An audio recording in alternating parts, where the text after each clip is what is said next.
Assalamualaikum warahmatullahi wabarakatuh. Perkenalkan, kami dari kelompok 6.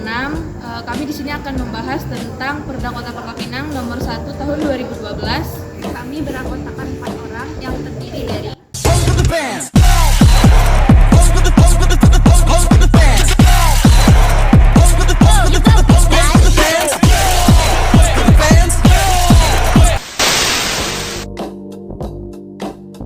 Baiklah teman-teman, kami dari kelompok 6 ingin memaparkan di mana pembahasan kami itu ada 8 output. Yang pertama itu ada gambaran umum atau profil wilayah, yang kedua ada tujuan penataan ruang, yang ketiga ada struktur pola ruang, yang keempat ada pola ruang, dan yang kelima itu ada kawasan strategis, keenam ada arahan pemanfaatan ruang, dan ketujuh itu ada pengendalian pemanfaatan ruang, dan yang terakhir itu ada kelembagaan peran masyarakat. Mari teman-teman simak video kami.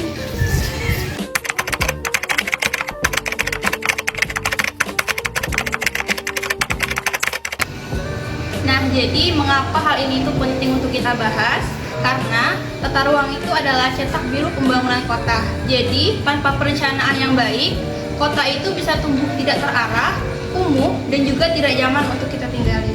Nah, melalui video ini kami itu ingin mengajak masyarakat memahami arah pembangunan Kota Pangkal Pinang ke depannya, terus juga peran kita bersama, dan bagaimana kita bisa berpartisipasi aktif dalam mewujudkan kota yang lebih baik. Nah, adapun beberapa tujuannya. Yang pertama itu mengenalkan isi dari RT RW dalam bahasa yang mudah untuk kita pahami, terus juga menjelaskan struktur dan pola ruang kota. Yang ketiga ini mengajak masyarakat terlibat dalam pengawasan dan pelaksanaan tata ruang.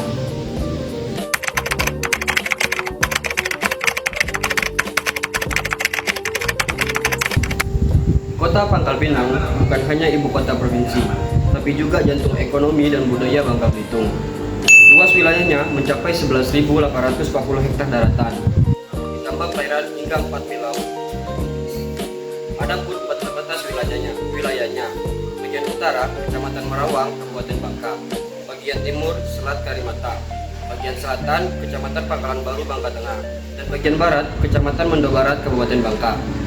Kota ini terdiri dari 7 kecamatan dan 42 kelurahan, dengan total penduduk yang terus bertumbuh setiap tahunnya, di mana visinya yang tercantum di Perda Kota Pangkal Pinang nomor 1 tahun 2012 adalah menjadikan Pangkal Pinang sebagai kota perdagangan, jasa, pariwisata regional, dan kota industri internasional berbasis waterfront city.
Adapun tujuan penataan ruang yang tercantum dalam perda ini adalah tujuan penataan ruangnya untuk mewujudkan kota yang nyaman, aman, produktif, dan berkelanjutan secara spesifik, dan ada 3 target besar.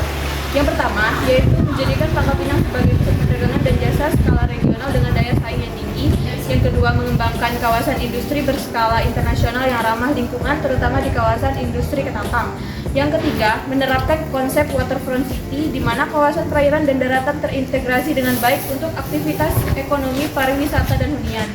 Dengan tujuan ini, diharapkan Pangkal Pinang tidak hanya maju secara ekonomi, tapi juga hijau, asri, dan layak huni.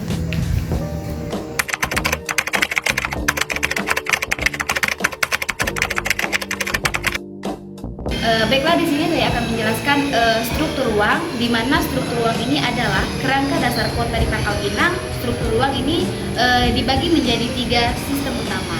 Yang pertama itu ada sistem pusat pelayanan, yang kedua ada sistem jaringan prasarana utama, dan yang terakhir itu ada sistem pendukung lainnya. Di mana di sini saya akan menjelaskan dari sistem pusat pelayanan itu dibagi menjadi 3, di mana ada pusat kota yang ada di daerah Pasir Padi, di Masjid Jami, Bintang Rawa, Rawa Bangun, dan Gedung Nasional. Ini adalah jantung kota ekonomi Pangkal Pinang. Lanjut, yang ketiga itu ada subpusat kota seperti kawasan Pelabuhan Pangkal Balam, Jalan Fatmawati, dan Persimpangan Depati Amir ini berfungsi sebagai melayani kawasan sekitar. Lanjut, ada pusat lingkungan, di mana ada di setiap kelurahan. Mereka itu untuk kebutuhan sehari-hari warga, di mana ada layanan kesehatan dasar, pendidikan, dan aktivitas sosial. Lanjut, ada sistem jaringan prasarana utama, di mana yang pertama itu ada jalan, yaitu ada di Jalan Kolektor Primer seperti Jalan Sudirman, Jalan Yosudarso, dan jalan lingkaran yang akan dibangun. Lanjut, ada transportasi laut, di mana di sini itu ada di Pelabuhan Pangkal Balam yang akan dikembangkan, termasuk di terminal baru di Temberan dan di Pasir Padi pada Waterfront City. Lanjut, yang ketiga itu ada transportasi udara, di mana di Bandara Depati Amir memiliki zona keselamatan operasi penerbangan yang harus dijaga. Nah, yang terakhir itu ada sistem pendukung lainnya seperti listrik, air bersih, telekomunikasi, drainase, pengelolaan sampah, dan jalur evakuasi bencana untuk antisipasi banjir.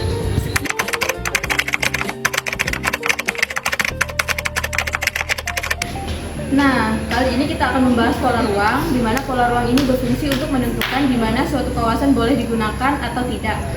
Di Pangkal Pinang ada 2 jenis kawasan utama. Yang pertama ada kawasan lindung, lalu yang kedua ada kawasan budidaya. Di kawasan lindung tersendiri, itu adalah kawasan yang harus dilestarikan seperti RTH atau ruang terbuka hijau, seperti hutan kota di Tua Tunu Indah, taman kota, jalur hijau di pinggir jalan dan sungai. Lalu ada cagar budaya seperti Masjid Jami, Museum Timah, Taman Sari yang harus dilindungi sebagai warisan sejarah. Lalu ada kawasan rawan banjir seperti di Gedung Nasional dan Pasir Putih, di mana pembangunan harus hati-hati dan dilengkapi sistem drainase yang baik. Lalu yang kedua, kawasan budidaya.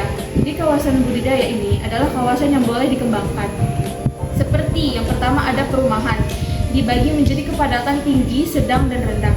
Lalu ada perdagangan dan jasa, di mana pusat kota untuk skala regional, pasar tradisional, dan untuk skala lokal. Lalu yang ketiga ada industri, di mana terkonsentrasi di kawasan industri Ketapang.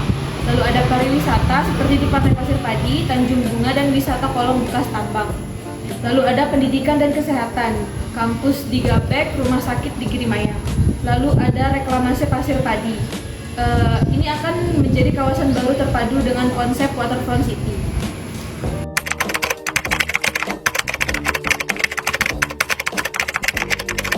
Beberapa kawasan ditetapkan sebagai kawasan strategis karena pengaruhnya besar terhadap kota. Yang pertama, ada kawasan industri Ketapang dan perdagangan Selindung, merupakan kawasan strategis secara ekonomi. Yang kedua, ada di Pantai Pasir Padi dan Tanjung Bunga, merupakan kawasan strategis untuk pariwisata dan sosial budaya.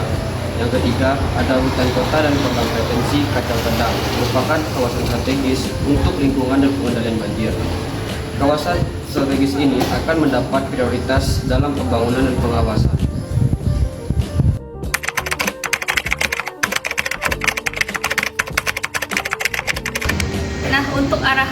pemanfaatan ruang itu, jadi rencana ini tidak hanya di atas kertas, tapi juga diwujudkan melalui program 5 tahunan yang terbagi dalam 4 periode hingga 2030. Nah, untuk programnya ini meliputi pembangunan jalan baru, terus juga peningkatan sistem air bersih, pengembangan kawasan industri dan pariwisata, penyediaan RTH, dan fasilitas pabrik. Nah, jadi masyarakat itu ingin membangun ataupun mengembangkan lahannya itu harus mengajukan KKPR, konsultasi kegiatan pemanfaatan ruang untuk memastikan sesuai dengan RT RW.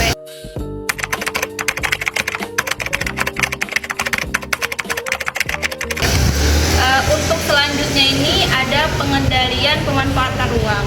Agar rencana itu tidak melenceng, ada sistem pengendalian. Nah, sistem pengendalian ini tuh ada 4. Yang pertama itu zonasi.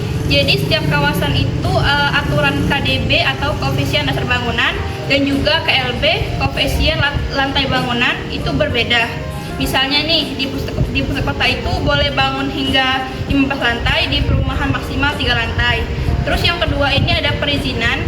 Jadi harus ada izin pemanfaatan ruang sebelum membangun. Yang ketiga ini insentif dan disinsentif. Jadi jika patuh bisa dapat keringanan pajak, jikapun kita melanggar ini bisa dikenai denda ataupun bahkan pembongkaran. Nah, yang terakhir ini ada sanksi. Jadi mulai dari teguran, denda hingga pidana untuk pelanggaran yang berat.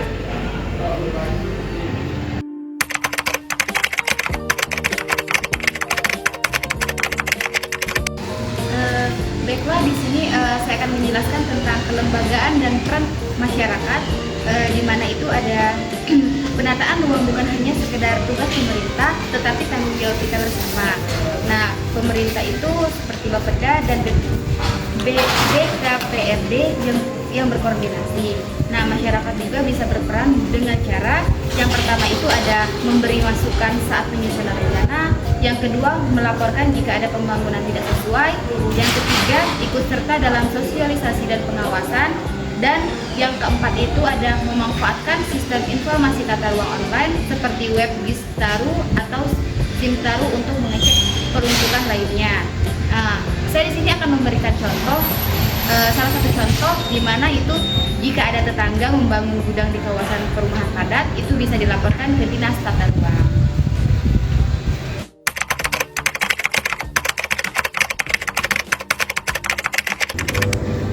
Demikianlah penjelasan mengenai Perda Kota Pangkal Pinang nomor 1 tahun 2012. Rencana ini dibuat untuk kebaikan kita bersama. Dengan memahami dan mendukungnya, kita bisa mewujudkan Kota Pangkal Pinang yang lebih teratur, hijau, dan nyaman. Kami mengajak para audiens untuk mengecek peruntukan lahan sebelum membangun, melaporkan pelanggaran tata ruang, mengakses informasi melalui website dinas terkait. Demikianlah hasil pembahasan kami.